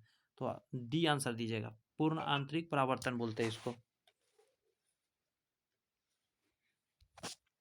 निम्नलिखित में से कौन सा कथन सही नहीं है? ध्यान रखिएगा, सही नहीं है सो पूछ रहा है। पहला पढ़िए, ऊष्मा के अभिगमन की चालन विधि में ठोस के अणु अपने स्थिति से हिले बिना एक अणु से दूसरे अणु में ऊष्मा स्थापित करती है, सही बात है। हम आपको बताए थे संवहन द्वारा जो ऊष्मा का संचालन होता है वो गैसों में होता है और द्रव में होता है, लेकिन ठोस में क्या होता है कि एक कण अगले वाले को क्या करता है, गर्मी ट्रांसफर कर करके आगे की तरफ बढ़ाता है, उसको चालन विधि बोलते हैं। कहाँ गया चालन? यहाँ है लिखा हुआ। अगला था किसी पदार्थ के तापमान में वृद्धि करने के लिए आवश्यक ऊष्मा की मात्रा को उसकी विशिष्ट ऊष्मा कहते हैं। नहीं, ये नहीं है, इसका आंसर ऊपर भी थोड़ा देर पहले आपने देखा था। द्रव और गैसों में ऊष्मा हस्तांतरण प्रक्रम जो है संवहन द्वारा होता है, अभी मैंने बताया, संवहन विकिरण द्वारा बोलते हैं इसको। उच्च तापमान वाली किसी वस्तु से निम्न तापमान की तरफ ऊष्मा का स्थानांतरण का क्रम है जो उस वस्तु के बीच के स्थान को गर्म किए बिना विकिरण कहलाता है। हाँ, संवहन द्वारा ठोस और द्रव में हो गया, सॉरी द्रव और गैस में होता है, और ठोस में चालन द्वारा आपने समझ गया। लेकिन जहाँ कुछ भी ना हो, बात निर्वात में भी, तो वो विकिरण कहलाता है। समझ रहे?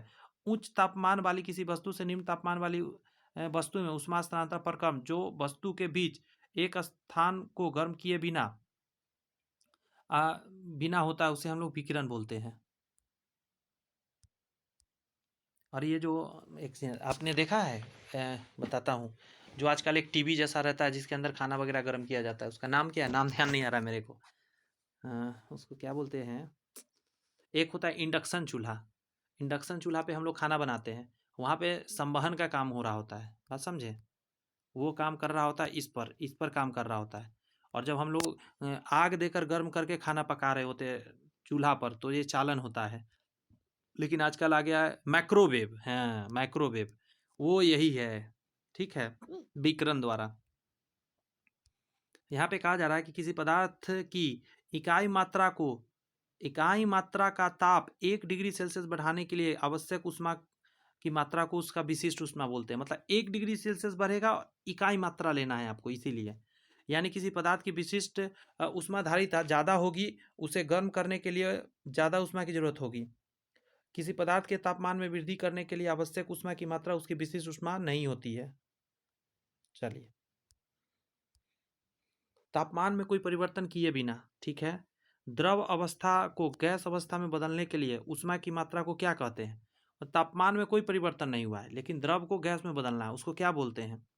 उसी को हम लोग बाष्पन की गुप्त ऊष्मा बोलते हैं। क्या बोलते हैं? बाष्पन की गुप्त ऊष्मा। देखिए, किसी पदार्थ को दी गई ऊष्मा की वह मात्रा जो पदार्थ के ताप को स्थिर रखते हुए उसकी अवस्था में परिवर्तन करती है, उसे बाष्पन की गुप्त ऊष्मा कहते हैं।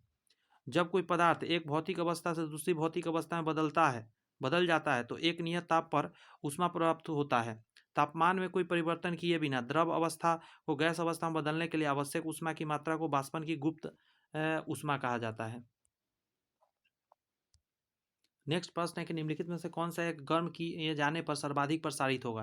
तो याद रखिएगा, वायु, गैस सबसे ज़्यादा फैलता है, उसके बाद द्रव और तब ठोस। ठोस सबसे लास्ट में नंबर आता है। इस प्रश्न में कहा जा रहा है कि एक वस्तुविद ने श्री एक्स को उसके घर की बाहरी बाहरी दीवार को खोखली ईंट से बनाने की सलाह दी। इसका कारण यह है कि इमारत को अधिक मजबूत बनाना, जी नहीं। भीतरी भाग को ग्रीष्म काल में ठंडा और शीतकाल में गर्म करने के लिए, यही सही होगा। देखिए इसका आंसर यहाँ से देखिए, यहाँ की खोखला ईंट से बनी घर बाहरी दीवार घर के भीतरी भाग को ग्रीष्म काल में ठंडा और शीतकाल में गर्म रखेगा। बीच में एक माध्यम बन गया ना जी, जो कि कुचालक माध्यम बन गया, इसीलिए। पानी एक श्रेष्ठ शीतकालक है। पानी एक श्रेष्ठ शीतलक है और कारों, बसों और ट्रकों आदि के इंजनों में ठंडा करने के लिए उपयोग में लाया जाता है। यह इसलिए कि पानी की उच्च विशिष्ट ऊष्मा होती है। हाँ, सही बात है, यही आंसर सबसे अच्छा है। देखिए, पानी एक श्रेष्ठ शीतकालक है, कारों, बसों और ट्रकों आदि में ठंडा इंजन करने के लिए लाता है। इसके कारण यह है कि पानी में जो विशिष्ट ऊष्मा का उच्च होना, उसका विशिष्ट ऊष्मा क्या है? उच्च है, इसीलिए।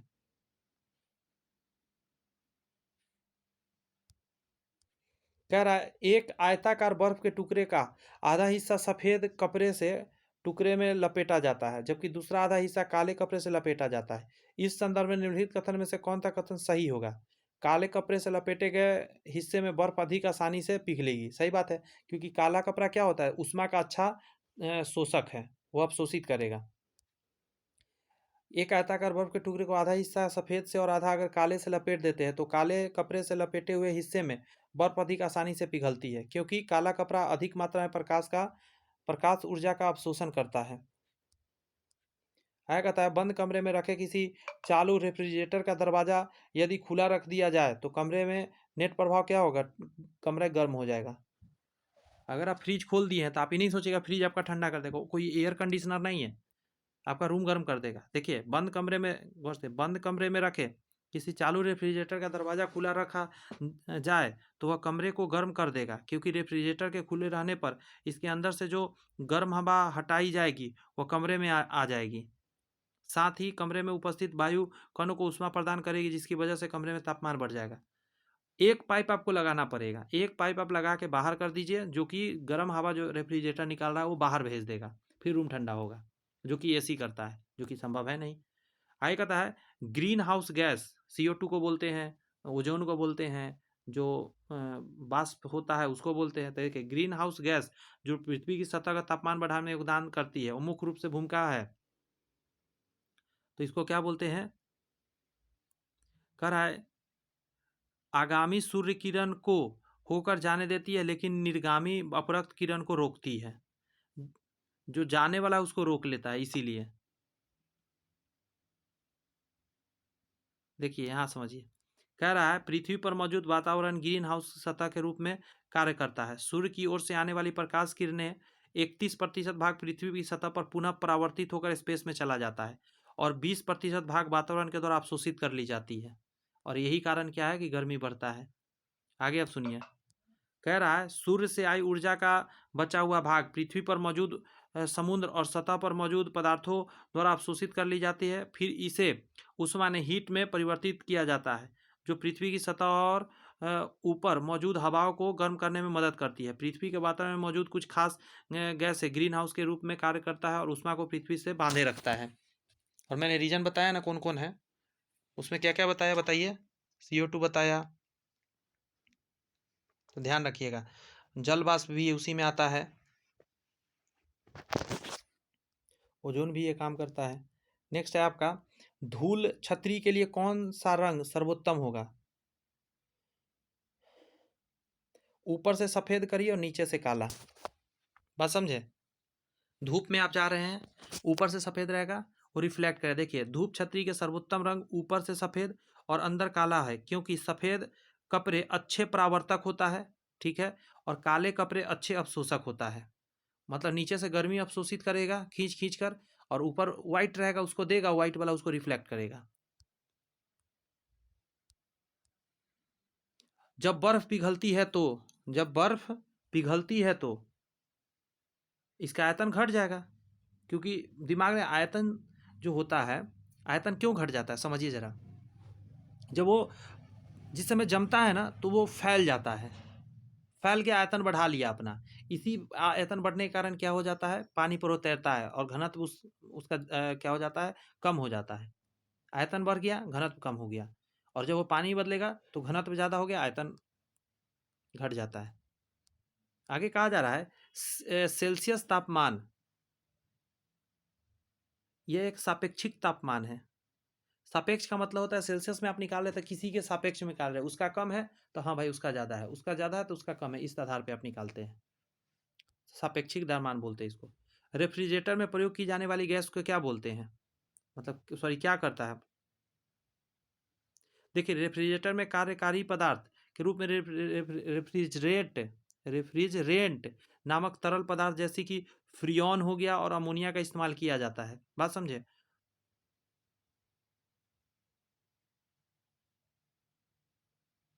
तो इसका आंसर क्या हो जाएगा, प्रवाह के कारण शीतलित होता है।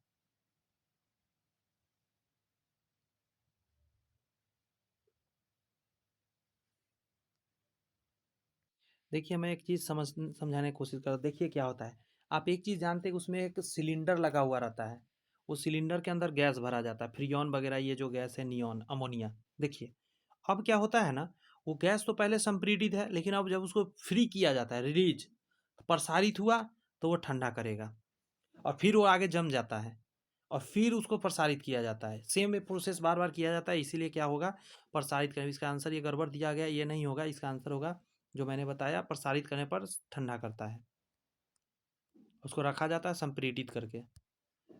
एक द्रव आरंभ में 4 डिग्री ताप ठंडा करने पर संकुचित होता है और 0 डिग्री तक ठंडा करने पर प्रसारित होता है, वह द्रव जल है। यह गुण जल का है। 4 डिग्री पर सबसे ज़्यादा इसका घनत्व हो जाता है और 0 डिग्री पर जाने पर यह सबसे ज़्यादा फैल जाता है, प्रसारित हो जाता है और घनत्व अपेक्षित घनत्व कम जाता है, लेकिन 4 डिग्री पर सबसे ज़्यादा होता है। यहाँ की समान मोटाई के कपड़े की 2 परतें उसके दुगना मोटाई के कपड़े की एक परत से अधिक ऊष्मा आवरण प्रदान करती है। इसका क्या कारण समझिए। ऐसा क्वेश्चन पूछा हुआ जा सकता है कि ठंड के दिनों में जब हम लोग पतले पतले 4 कपड़े पहने और उतना ही मोटाई के एक कपड़ा पहने तो ज़्यादा हमको ठंडा कम में बचत किस में होगा, मतलब गर्मी ज़्यादा फील किस में होगा। तो सुनिए, जब आप ज़्यादा लेयर वाला पहनते हैं ना, पतला पतला कपड़ा ज़्यादा लेयर कर देते हैं, तो क्या होता है, जो उसके बीच में हवा भर जाती है और वह कुचालक की तरह काम करती है। ये ज़्यादा बेनिफिट आपके लिए हो जाता है, इसलिए मोटा कपड़ा से ज़्यादा काम का क्या हो जाएगा, पतला पतला ज़्यादा पहनना। इसका आंसर हो जाएगा दोनों परतों के बीच में संपुटित वायु के कारण हो जाता है ऐसा बेनिफिट। जैसे यहाँ कहा रहा है, इसको समझिए कि समान मोटाई के कपड़ों के 2 परत से 2 गुना मोटा कपड़े की परत को अधिक ऊष्मा अवधारण करता है, क्योंकि दोनों परतों के बीच में वायु उष्णता के कुचालन के कारण हो जाता है। वायु उष्णता के कुचालक की एक परत बन जाता है इसी कारण। आगे है कांच की बोतल में अटकी हुई प्रतीत होने वाली धातु स्क्रू ढक्कन निम्नलिखित में से किस तथ्य का प्रयोग करके खोली जा सकती है। क्या मतलब है, कांच की बोतल में अटकी हुई प्रतीत होने वाली धातु स्क्रू ढक्कन निम्नलिखित में से किस तथ्य प्रयोग करके खोली जा सकती है। अच्छा, मैं समझाता हूँ इसका मतलब क्या है। देखिए, दोनों को तापित किया जाने पर धातु कांच की अपेक्षा अधिक फैलती है, इसीलिए आप थोड़ा देर गर्म कर दीजिए। मान के ढक्कन आपका नहीं खुल रहा है, आपको थोड़ा देर गर्म करिए उसके ढक्कन को, तो ढक्कन फैल जाएगा और वो नहीं फैलेगा और वहाँ खुल जाएगा। नेक्स्ट है, धातु की एक प्लेट अन्य धातु से बने जल पात्र के मुख पर दृढ़ता से लगी है। ताप के द्वारा कोई इस प्लेट को पात्र से अलग कर सकता है, इसका कारण ऊष्मा द्वारा। फिर से सुनिए, धातु की एक प्लेट अन्य धातु से बने जल पात्र के मुख पर दृढ़ता से लगी होती है। तापन के द्वारा कोई इस प्लेट को पात्र से अलग कर सकता है, इसका कारण ऊष्मा द्वारा। ऊष्मा द्वारा पात्र का प्रसार प्लेट से प्रसार से अधिक होना है। ठीक है, देखिए, धातु की एक प्लेट है, अन्य धातु से बने जल पात्र के मुख पर दृढ़ता से लगी होती है। आगे कहता है, तापन द्वारा इस प्लेट को पात्र से अलग होने के कारण ऊष्मा द्वारा पात्र का प्रसार प्लेट के प्रसार से अधिक होता है।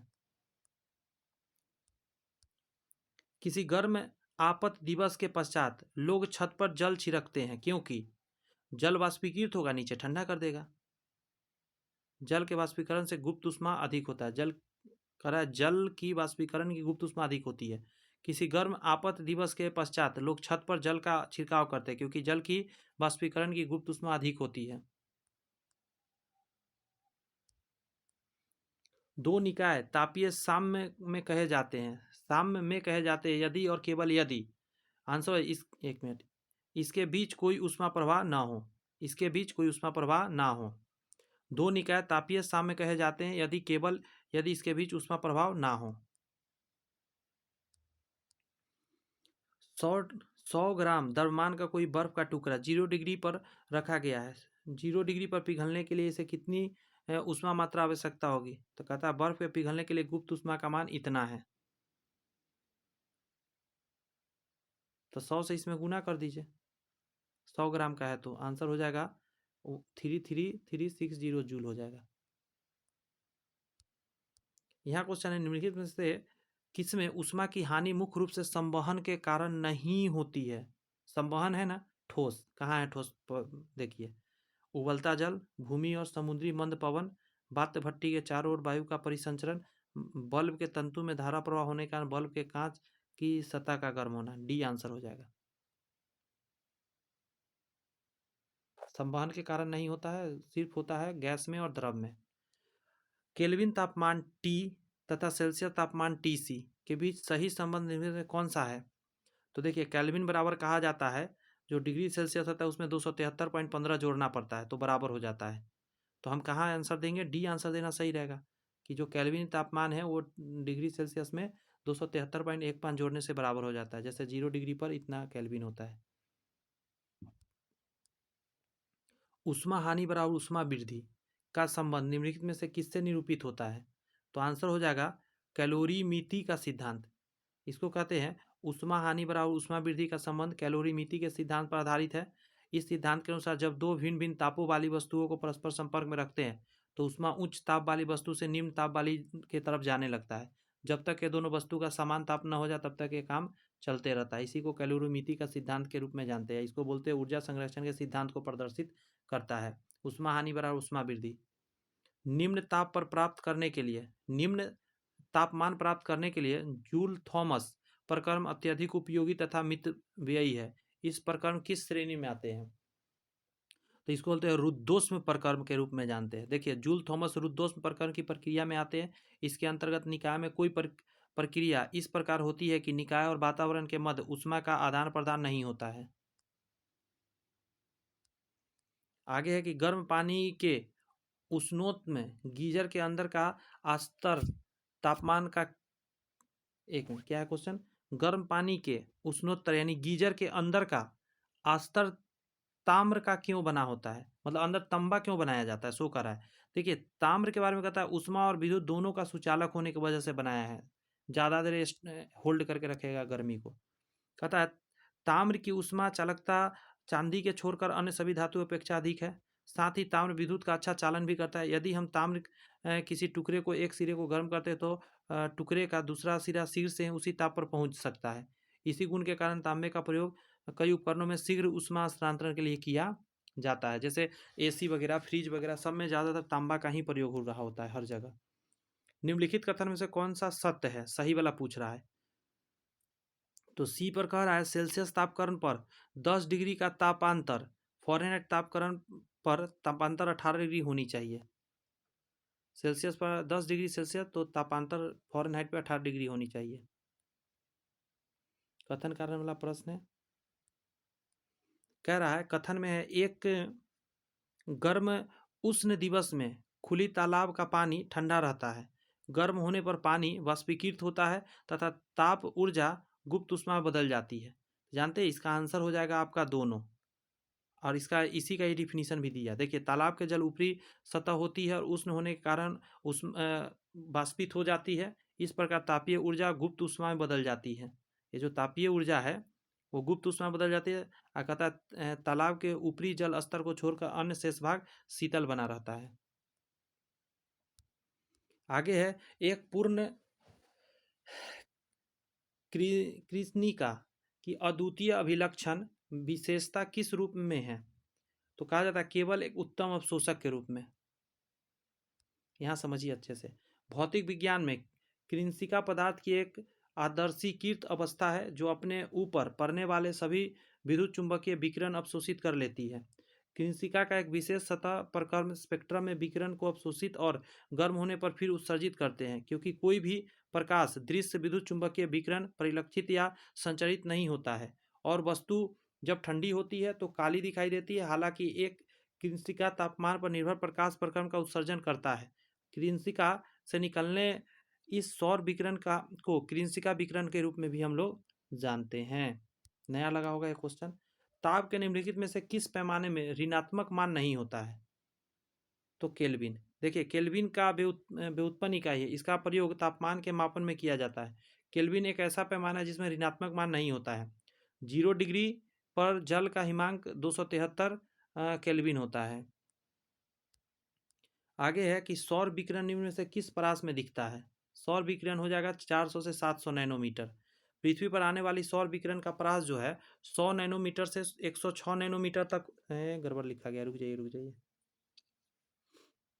100 नैनोमीटर से हो जाएगा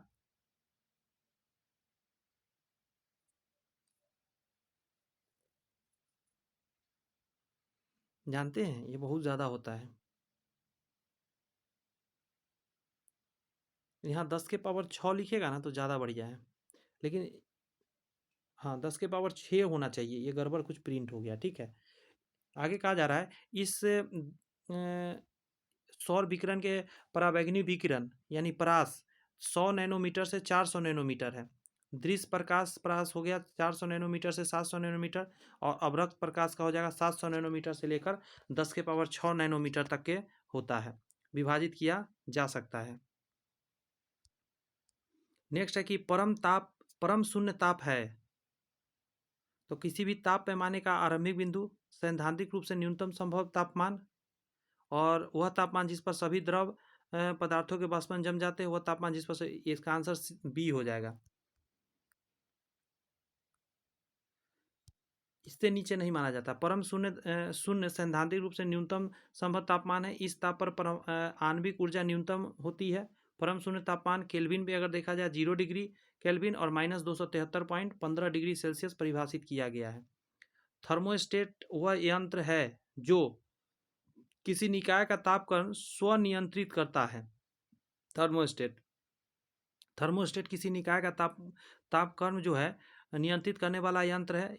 इसकी सहायता से किसी निकाय का तापक्रम वांछित स्तर पर रखा जाता है। थर्मोस्टेट के कारण टेम्परेचर बढ़ेगा तो वो कम कर देगा, कम है तो ज़्यादा कर देगा। शीशे की छड़ जब भाप में रखी जाती है तो इसकी लंबाई बढ़ जाती है परंतु इसकी चौड़ाई भी बढ़ेगी। कहता है शीशे की छड़ को भाप में रखने पर इसकी लंबाई के साथ साथ इसकी चौड़ाई में भी वृद्धि होगी। नॉर्मल सी बात है।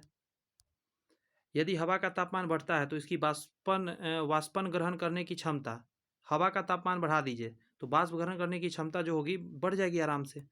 गतिज ऊर्जा बढ़ गया ना। वायुमंडलीय आर्द्रता एवं तापमान में प्रत्यक्ष संबंध होता है। वायु में किसी निश्चित समय पर जल वाष्प धारण करने की शक्ति उसके तापमान पर निर्भर करती है।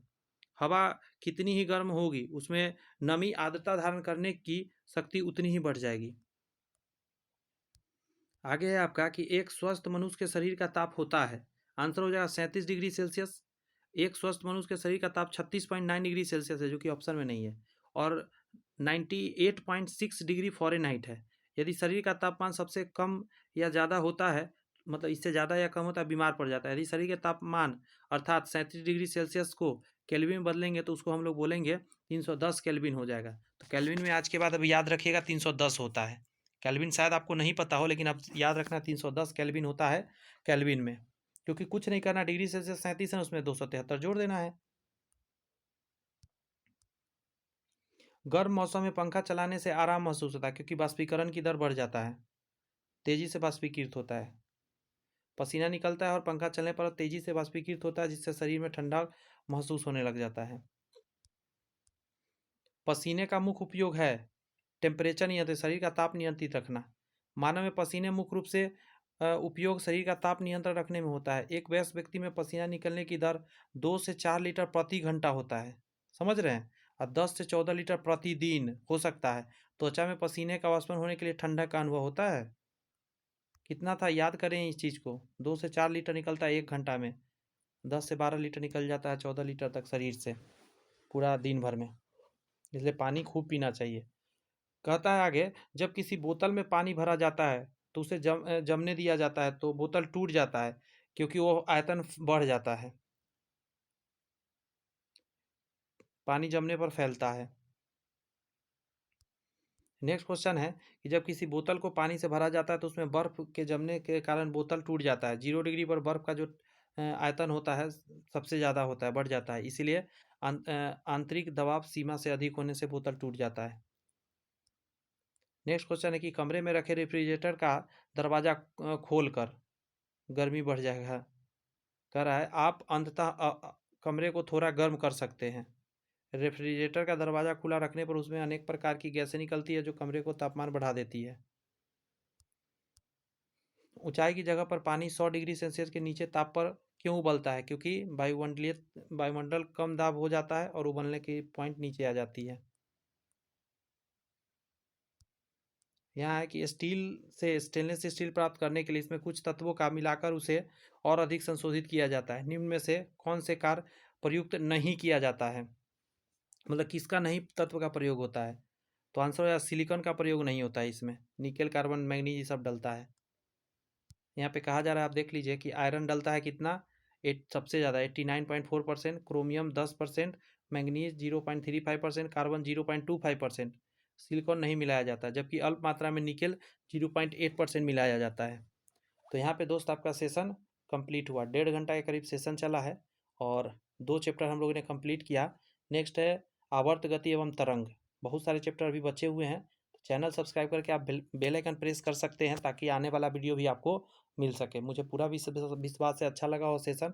कुछ कमेंट्स करना चाहते, बताना चाहते ज़रूर बताइए, और वीडियो को अगर लाइक करने का मन हो तो ज़रूर कर दीजिए, क्योंकि अच्छा लगा होगा session. All the best, bye bye, thank you.